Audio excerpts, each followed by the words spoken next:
Arkadaşlar canlı yayın çekiyoruz. Merhabalar. Hoş geldin. Yani canlı yayın değil de video. Video.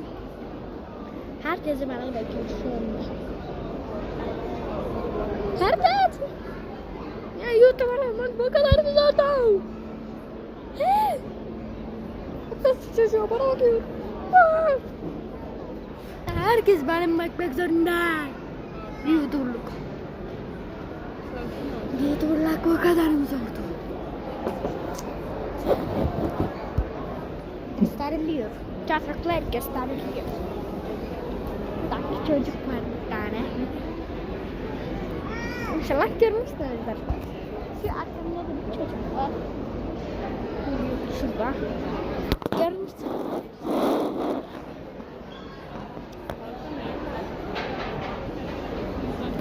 KFC açık. KFC. KFC.